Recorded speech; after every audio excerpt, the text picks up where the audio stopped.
ጌታቸው ረዳን ሬድዋን ሕሴን ዝመርሖ ጉጅለ ጌታቸው ረዳ እውን ከም ኣባል ናይቱ ልኡኽ ዝተኻተተሉ ናብ ሱዳን ከይዶም ናብዚኡ ቅድሚ ምኻዶም ግን ጌታቸው ብዛዕባ ረክብ ህዝቢ ትግራይን ሱዳንን ብዛዕባ ረክብ ተቃለስቲ ትግራይን ናይ ውሽጢ ዓዲ ናይ ኢትዮጵያ ዝተፈላለያ ክልላት ተቃለስትን ዘውፅኦ ምሽጥር ኢሉ ዝሓሰቦ ንሱ ከቃልዕ ኢሉ ዝሓሰቦ ንሱ ግን ክወፅእ ዘይግብኦ ከምቱ ሓደ ግዜ እውን ዝበልናዮ ፕሬዚዳንት ብምዃኑ ጥራሕ ዝረኸቦ ሚስጥር ዝፈለጦ ሓበሬታ እናዘርገፈ ከም ዝነበረ ትርድእዎ እዩ ምስ ኦላ ንሰርሕ ነርና ይብል ምስ ፋኖ ንሰርሕ ነርና ይብል ምስ ሻዕብያ ዝራኸቡ እውን ኣለው እዮም ይብል ንመን ምዃኖም ዋላ እንተዘይገለፀ ንሱዳን እውን ሓገዝ ይግበር ከም ዝነበረ ዝገለፀሉ ኩነታት ነይሩ ኣነ ከም ሓደ ኣብ ሚድያ ዘሎ ሰብ ንሱዳን ሓገዝ ይግበር ነይሩ ዝብል እምነት የብለይን ጥራሕ ተይኮነስ ኣይተገበረን ኢለ እየ ክምጉት ስካዕቱ ጌርና ኢና ኢሎም ዝገበርዎ ስካዕ ዝነግሩና ምክንያቱ ተገበረ ነገር ስለ ዘይፈልጥ ማለት እዩ ግን ንሱዳን እንድሕር ዝገብር ነይሩ ሓገዝ ይግበር እንድሕር ነይሩ ፀረ ሕሚቲ ማለት እዩ ናይ ብሓቂ ፅቡቅ ይሰርሑ ነይሮም ማለት እዩ ከም ግምተይ ፀኒሐ ክመፅኦ እየ ንምንታይ ዝብል ነገር ግን ናይ ሬድዋን ሕሴን ዝመርሖ ጉጅለ ልኡኽ ንሱዳን ምኻዱ እንታይ እዩ ትዕላምኡ ብድሕሪኡ ዘሎ ሽርሒ ብድሕሪኡ ዘሎ ፀረ ህዝቢ ትግራይ ዝኾነ ተንኮል እንታይ እዩ ዝብል ብደንብ ጌርና ክንሪኦሉ እንኽእለሉ ሓበሬታ ረኺብና ኣለና ቅድሚ ናብዚ ሓበሬታ እዚ ምእታወይ ግን እንታይ እዮም እንዳተገበሩ ፀኒሖም እሞ ኢትዮጵያ ንምንታይ እያ ትዳሎ ዘላ ዝብል ከቕምጥ ይደሊ እየ እቲ ዋና ምድላው ኤርትራ ንምውራር ኢትዮጵያ ላዕልን ታሕትን ትብል ኣላ ኣብዚ ብደንብ ጌርኩም ክትጭብጥዎ ዘለኩም ኢትዮጵያ ናይ ቆልዓ ሓሳብ ዘለዎም ፖለቲካል ማቹሪቲ ዘይብሎም ሰባት ከም ቆልዓ ብህልኽ ዝኸዱ ዝመርሕዋ ዓዲ እያ ኢትዮጵያ እዚኣ ኢትዮጵያ ኣብዪ ኣሕመድ ናልባሽ ሻዕብያ ጠሊሙኒ ኢሳያስ ጠሊሙኒ ኢሉ ስለ ዝሓስብ ኩናት ከካይድ ከም ዝደሊ ንኤርትራ ክወርድ ከም ዝደሊ ፀሓይ ዝወቕዖ ሚስጥር እዩ ኩልና ንርዶ እዩ ከመይ ገይሩ ክኸይድ ዝደሊ ዝብል ኣረዳዳእና ክፈላለዩ ይኽእል እዩ ትግራይ ዘይረገፀ ንትግራይ ዘይሓዘ ፍጹም ንኤርትራ ክወርር ይኽእልን ዝብል እምነት ዘለዎም ኣለው ነው ትግራይ ዓርሳ እንተተኸላኺላ ናብ ኤርትራ ይትረፍደ ንትግራይ ክወራ ናብ ኤርትራ እውን ክሓልፈ ይኽእልን ምክንያቱ ብትግራይ ገይሩ ክሓልፍ ስለዘይፈቅደሉ ሰራዊት ትግራይ ዝብል እውን ኣይሰኣንን ብዙሕ እዩ እቲ ዝኸይድ ዘሎ ፅምዶ እውን ነዚ ንምክልኻል ስለ ዝኾነ ህዝቢ ትግራይ ህዝቢ ኤርትራ ህዝቢ ኣምሓራ ዓፋር እውን ሕዚ ይመፁ ኣለው ትማሊ ዝገበርናዮ ቃለ ምሕተት ተመሊስኩም ረኣይዎ ኣብ ቻናልና ኣለኩም ትፅምዶ ንደልዮ ኢና ኢሎም ዓፋር እውን ናብ ዝመፁሉ ኩነታት በፂሕና ኣለና ሕዚ ትዝፃመድ ዘሎ እንዳበዝሐ ክኸድ ከሎ ኣብዪ ኣሕመድ እዚ እናተበራኸተ እንተኸይዱ ስልጣኑ ከም ዝስእን ስለ ዝፈልጥ እቲ ፅምዶ እንዳጠንከረ እንተኸይዱ ስልጣኑ ከም ዝስእን ስለ ዝፈልጥ ሓደ እቲ ፅምዶ ንክጠናኽር እቶም ክንጉዳእ ንኽእል ኢና ብወራር ኢትዮጵያ ኢሎም ዝሓስቡ እንዳጠናኸሩ ከም ዝኸዱን ኣብ ውሽጢ ኢትዮጵያ መላእ ኢትዮጵያ ሰለልቲ ናይ ሻዕብያ ከም ዘለውን ስለ ዝፈልጥ እሞ እንድሕር ገጢሙ ምስቶም ሕዚ ዝጠቐስክዎም ህዝብታት ገጢሙ ክስዕር ከም ዘይኽእል ስለ ዝፈልጥ ናይ ግድን ብህፁፅ እሞ ማሲፍ ዝኾነ ኣፅዋርን ሰብን ኣኽቲቱ ኤርትራ ክወረር ይደሊ እዩ እዚኣታ ድልየት እያ ነዚኣ ንመፈፀሚ ዝገብርዎ ዝፀንሑ እስካዕ ናይ በዓል ሬድዋንን ጉጅሉን ንሱዳን ምኻድ እሞ ኣብኡ ዝገበርዎ እውን ሓደ ብሓደ ኢና ረኺብናዮ ዘለና እሱን ክነግረኩም እየ ግን ቅድሚ እንታይ እንዳገበሩ እዮም ፀኒሖም ዝብል ንርኣዮ እንታይ ይገብሩ ከም ዘለውን እንታይ ይደልዩ ከም ዘለውን ምእንታን ክርዳእና ሓደ ጌዲዮን ብጅቡቲ ገይሩ ጀሚሩ ኣብ መላእ ምብራቅ ኣፍሪካ እንዳዘወረ ፀኒሑ እዩ እንዳርደአ ፀኒሑ እዩ ዲፕሎማስያዊ ዕንወት እሞ ናይ ዓባይ ሃገር ከቢድ ስለ ዝኾነ ወራር ክፍፅሙ ከለው ዲፕሎማስያዊ ዕንወት ከይበፅሖም መተቐጠና ከይርበሽ እውን ሓጉዝና ተባሂሉ ከምቲ ቅድሚ ሕዚ ናይ ሶማልያ ሰራዊት ኣሰሊፉልና ዝነበረ ከምኡ ገይሩ ኣሰሊፉ ትግራይን ኤርትራን ንምውራር እዚ ንምእማን እዩ ቀኒዩ ተሳኺዕሎም ደይ ተሳኺዕሎም ናይ ጅቡቲ ጥራሕ ብምርኣይ ክንሪኦ ክንገልጾ ንኽእል ኢና ጅቡቲ ኸይዶም ይትረፍ ዶ ድጋፍ ይትረፍ ዶ ናይ ዲፕሎማስያዊ ረኽቦም ከጽቡቕ እሞ ኢትዮጵያ ክትገብሮ ተሓስቦ ዘላ ወራር ክሳኻዕ ኣብ ጅቡቲ ዝነበሩ ኢትዮጵያውያን መንበሪ ሕጋዊ መንበሪ ፍቃድ ዘይብሎም ወፂኦም ክኸዱ ኣለዎም ተባሂሉ ናብ ዝባረሩልን ቁሩብ እንደጽንሑልና ተባሂሉ ልመና ተገይሩውን ናብ ዘይተሳኽዕሉን ኩነታት በፂሖም እዮም ናይ መወዳእታ ምብፅሖም ዘርኢ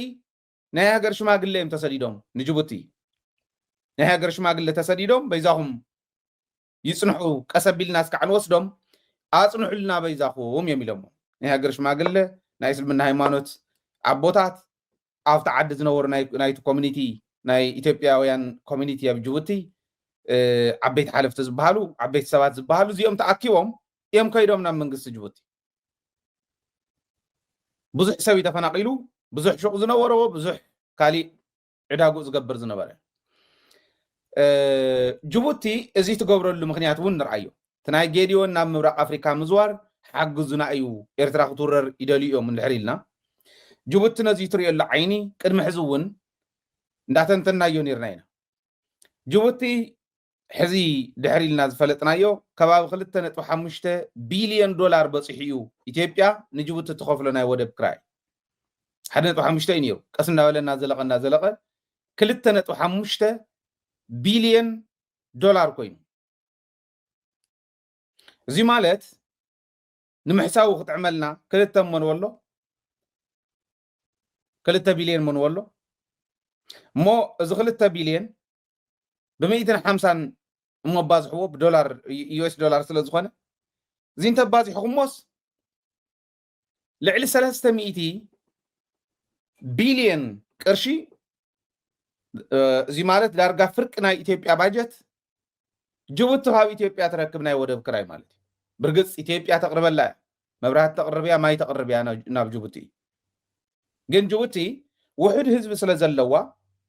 ዓርሰይ ክኽእል እየ ኢላ ስለ ትሓስብ ድጋፍ ናይ ካልኦት ሃገራት እውን ስለ ዘለዋ ዘናይ ጦር ቤዝ ገይረን ዘለዋ ፀኒሕና ክንመፅእ ኢና ናብኡ ኣብኡ ንባዕለን ዝበልዓሉ ኩነታት ተፈጢሩ ስለ ዘሎ እዚ ስለ ዝኾነ ጅቡቲ 2.5 ቢልዮን ዶላር ክትስእን እያ ኢትዮጵያ እንድሕር ከይዳ 2.5 ብ150 እንተባዚሕናዮ ናብ ከባቢ 400 ክበፅሕ 300 ጥራሕ እውን ኣይኮነን 400 ቢልዮን ዶላር ቢልዮን ቅርሺ ፍርቂ ናይ ኢትዮጵያ ባጀት ማለት እዚ ንኤርትራ ወሪራ ዓሰብ እንተሒዛ ኢትዮጵያ ብወራር ጅቡቲ ትኸስረላ እዚ ክትከስሮ እያ ምክንያቱ ዓሰብ ብቅናሽ ዋጋ ክትረኽቦ ትኽእል እያ ኢትዮጵያ እንተተደራዲራ ምስ ኤርትራ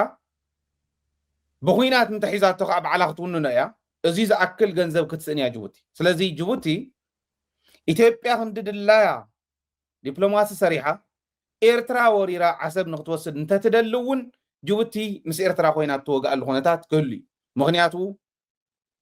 ናይ ኢኮኖሚ ጉዳይ ስለ ዝኾነ ንሶማሊላንድ ከይዳ ተፈራሪምና ክብሉ ከለዉ ጅቡቲ ተቃዊማ እያ ምስ ሶማልያ ጠጠው ኢለ ኣለኹ ናፅነት ናይ ሶማልያ ኢኹም ትዳፍኡ ዘለኹም ኢላቶም እያ ንምንታይ ሉዝ ስለ ትገብር ብሶማሊላንድ እንተኸይዳ ንእሽተን ዝቐነሰ እንተኮይኑ ንሱ ምምራፆም ስለ ዘይተርፍ ኢትዮጵያውያን ስለዚ ኣይኾንን ዝበለት ጅቡቲ እያ እስካዕ ክንድዚ ደረጃ እዩ ተወፂሑ ዘሎ ማለት እዩ ስለዚ ጅቡቲ ንኤርትራ እንተወሪራታ ኢትዮጵያ ጅቡቲ እውን ኢዳ ክትሕውስ ትኽእል እያ ሶማልያ እውን ኢዳ ክትሕውስ ትኽእል እያ ሱዳን ካልኦት ዓድታት እውን ኢደን ክሕውሳ ይኽእል እየ ስለዚ ዲፕሎማሲ ሰሪሕናስ ደገፍ ተምፂና ካብ ምብራቅ ኣፍሪካ እንተደገፍና ፅቡቅ ተዘይደገፍና ግን ከይትቃወምና እስካዕ ነጥፍኦም ኢልካ ምኻድ ይከኣል ድዩ ዝብል ኣብኡ ክንሪኦ ንኽእል ኢና ጌድዮን ዝኸዶ ዝነበረ ካብኡ ቀፂሉ ኣብይ ኣሕመድ ባዕሉ ኣብ ኣውሮፓ ቀኒ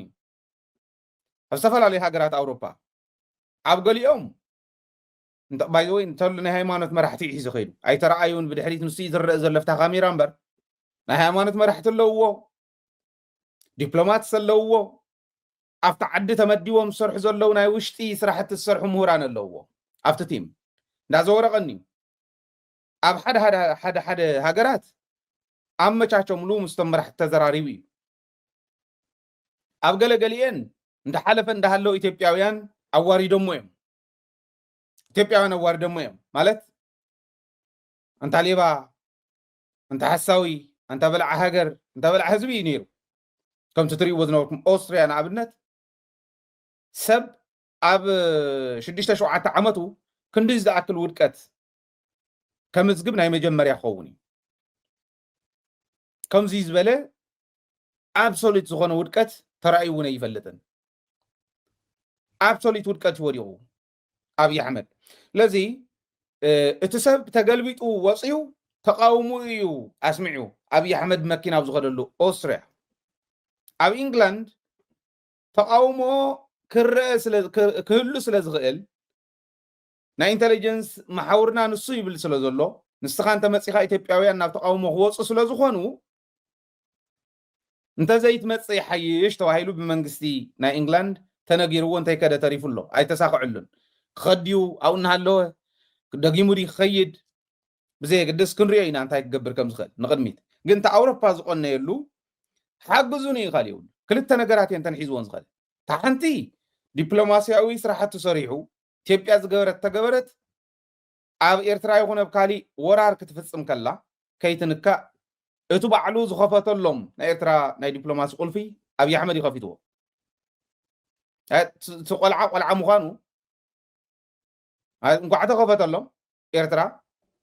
ኣነ ኣብኡ ፀገም የብለይን ተቃውሞ እውን የብለይን ክኽፈተሎም ኣለዎ ከም ሃገር ክነብሩ ኣለዎም ግን ረኪብዎም እዩ ዓብይ ብልጥነት እዮም ተፃዊቶምሉ ፖለቲካ ኢሳያስ ብደንብ ገይሩ ተፃዊትዎ ያው ማለት እዩ እታ ቁልፊ ከረክቦ ምእንታን ቁልፊ ዘረከበ ኮይኑ እዩ እታ ድራማ ሰሪሕዋ ስኻ ኢኻ ተመሓድረና ኢልዎ ናይ ኤርትራ ተቆሊፉ ዝነበረ ኩሉ ናይ ዲፕሎማሲ መስርሕ ከፊትሉ ኤርትራ ካብ ኢትዮጵያ ንላዕሊ ዲፕሎማሲ ምስራሕ ክኢላ ኣኸለ እዚኣ እያ ኮይና ሕዚ ንሳ ንክመልስ ኣብ ልዕሊ ኤርትራ ማዕቀባት ክህሉ ዲፕሎማሲ ንሱ ይስርሑ ኣብ ልዕሊ ኢትዮጵያ ድጋፋት ክህሉ ናይ ገንዘብ ናይ ካሊእ ድጋፍ ክህሉ ኣፅዋር እውን ክድግፍዎ እሞ ተለይሉ በቱ ድጋፍ በቱ ዝረኸቦ ድጋፍ ትኸጥፎ ዝደለየ ማሕበረሰብ ከጥፍእ ኢትድልየት ፈረንሳይ ስልጠና እንተይተረፈና ኢትዮጵያ ሰራዊት ይባል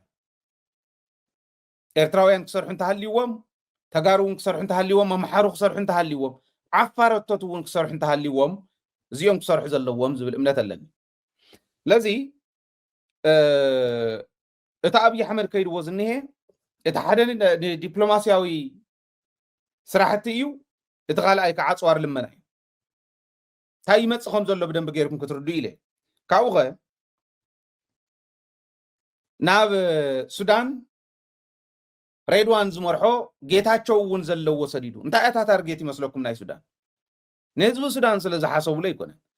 ኢትዮጵያ 80% ናብ ሱዳን ሰዶ ዝነበርኩም መብራህቲ ቀኒሰለኹ እኮ ኢላ ሱዳን ኣብ ተጨፍጨፈትሉ ኣብ ዝወደቐትሉ ኣብ ዝዓነወትሉ ክትከፍል ስለ ዘይከኣለት የለን እያ ትትሕዝቶ የለን ኣፍታ ሕመቓ ኣፍታ ፀበባኣ ንሱዳን 80% ትሰዶ ዝነበረት ኢትዮጵያ ትሰዶ ዝነበረት መብራህቲ ንሱዳን ቀኒሰ ኣለኹ 80% ኢላ ንምንታይ ክትከፍል ኣይከኣለት ንሱዳን እያ ኢላ ኣብ ፀገሞም ክሕግዝዎም ነይርዎም ክሕግዝዎም ዘይደልዩ ክጠፍኡ እንድሕር ኮይኖም ቀልቀል ክትበፅሕ ከላ ሱዳን እተፅድፋ ዓዲ ምዃና ጭቡጥ እዩ እዚ ፅቡቅ መርኣያ እዩ ዲፕሎማሲ ዝሰርሕ ትግራዋይ እንተዝህሉ መንግስቲ ትግራይ ይኹን ሕወሓት እዚያው ምሕዳር ትግራይ ይኹን ሕወሓት ማለት እዩ ዲፕሎማሲ ክሰርሑ እንተዝኽእሉ ኢትዮጵያ ኣብ ቀልቀል ክበፅሑ ከለዉ ሱዳናውያን ደፊኣት ተፅድፍ ዓዲ ምዃና ከርእዩ ዝኽእሉ ኢትዮጵያ ዝወሰደቶም ውሳነታት እኹላት ነይሩ ግን እዚኣ እውን ኣቕይማታ ክትኮን እያ ሱዳን ኣልቡርሃን እቱ ዝነበረ ኩናት ምስ ሰዓረ ካርቱም ዝተታሕዘት ንኤርትራ ይኸይዱ ስለዚ ንሱዳን እንታይ ክልሙን እዮም ከይዶም ሬድዋን ዝመርሖም ናይ ኢትዮጵያ ልኡኻት እንታይ ክገብሩ እዮም ከይዶም ዝብል ኢና ክንርኢ ዘለና ምስ ናይ ጌድዮን ምስ ናይ ኣብይ እውን ነተሓዞ ሱዳን ሓደ በይዛ ምስ ኤርትራ የተስርሒ እዩ ንኤርትራ ክወቕዓ እንዲ ዝዳሎ ዘሎ ምስ ኤርትራ እንተሰሪሓ ሱዳን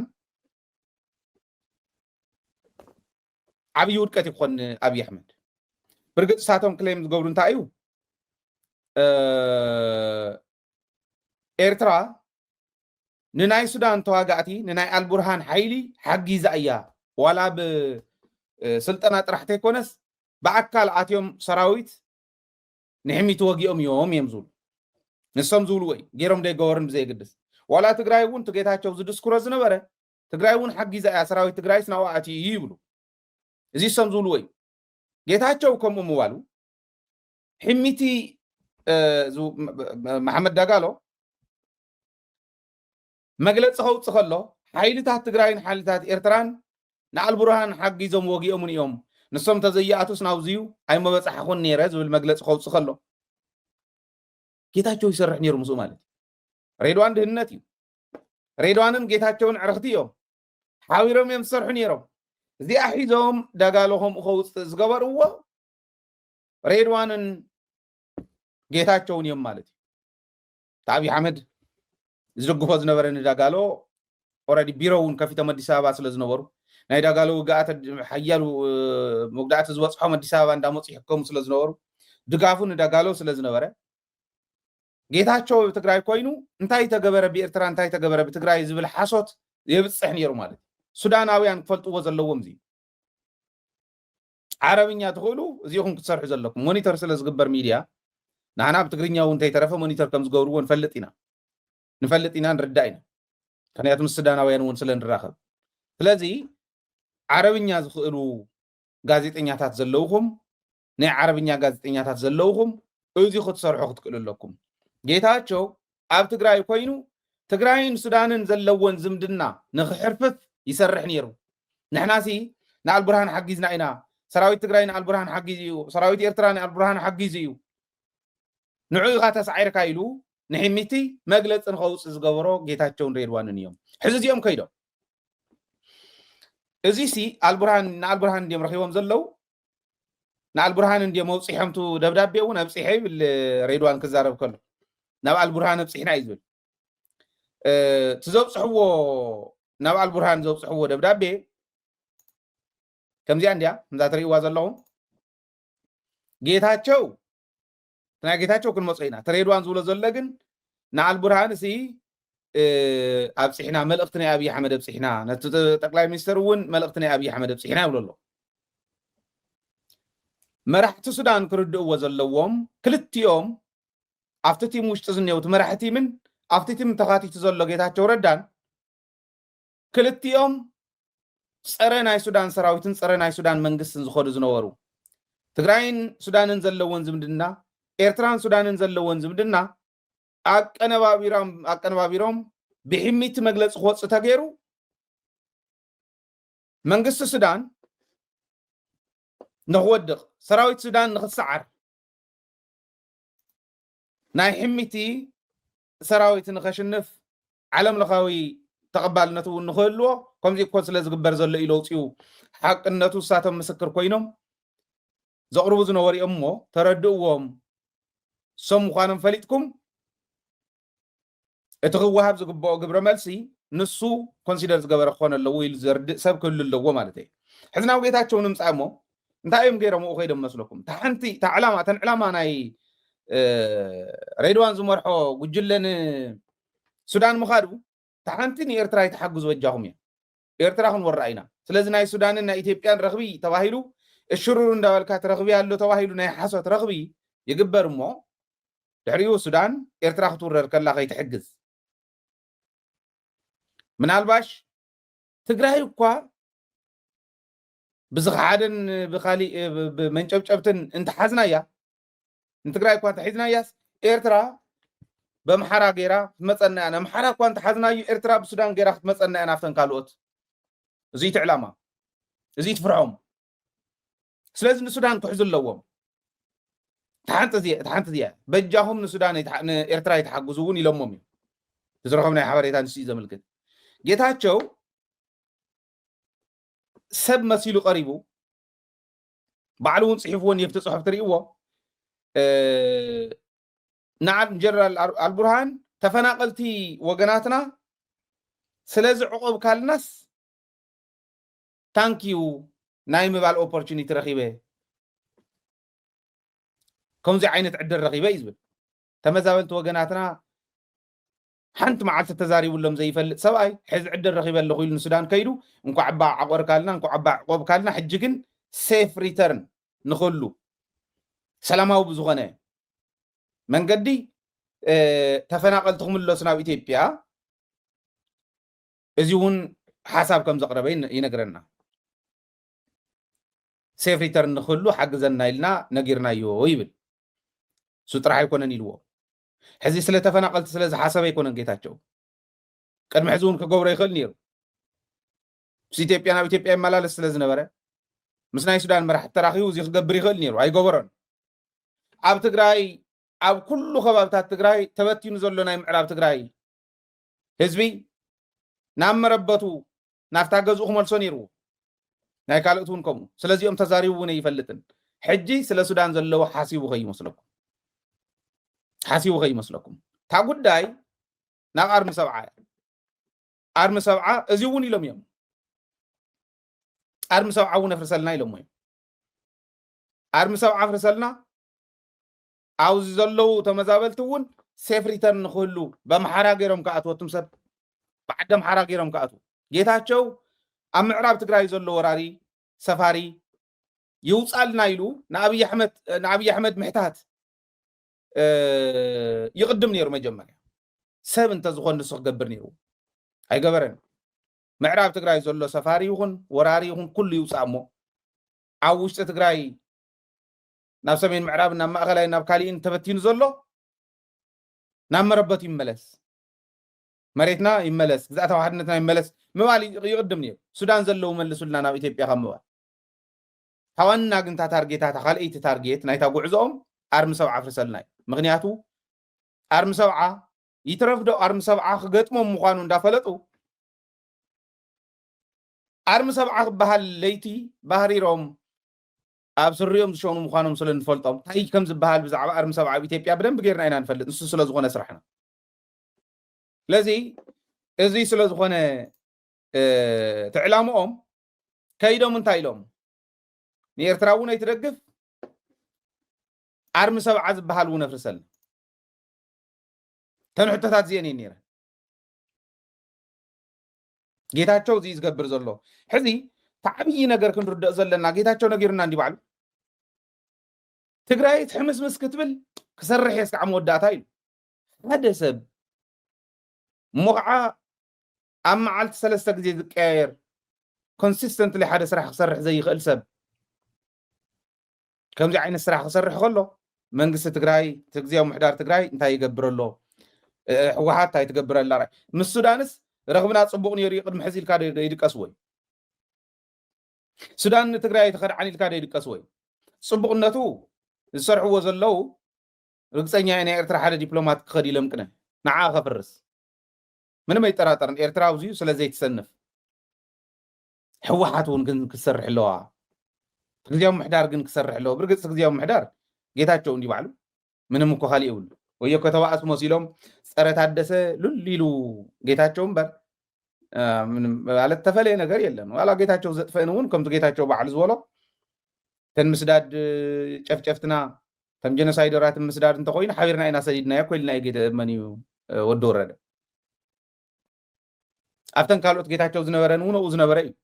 ሓድሽ ነገር ኣይኮነን ሓድሽ ኣይንፅበን ኣነ ካብ ሕወሓት ሓድሽ መትፀበኹ ለባማት ተዝኾኑ ከይዶም እዚ ዓይነት ዲፕሎማሲ መሰርሑ ግን ሕወሓት እውን ንሪኦም ኣለና ከመይ ከም ምዃኑ ተካይዳ ትዕዘብዎም ኣለኹም ናይ ባዕልኹም ኮመንት ክትህቡ ትኽእሉ ኢኹም ትዋና ግን እቲ ሰራዊት እዩ ኣዘዝቲ ሰራዊት ኩኑ ናይ ፖለቲካ መራሕቲ ናይ ትግራይ ኣብ ክሳድኩም ገመድ እንተይኣተወት እንዳሃለወት ምውሳን ክትክእሉ ኣለኩም ኣብ ክሳድኩም ገመድ እንተኣትዩ ትርጉም የብሉ ምዝሓብ ይኻኡ እንዳሓል ናብቲ መከራ እስካዕ ንኣትውስኽ ትብሉ ናብ መከራ ምስኣተና ዋጋ ከፊልና ንምለስ ከምዚ ዝበለ ካብ ከምዚ ዝበለ ጉዕዞ መዓዝ ከም ትወፅእ ተዓዲ የተሓሳስብ እዩ ግን እንታይ ሞ ክንገብር መማረፂ የለን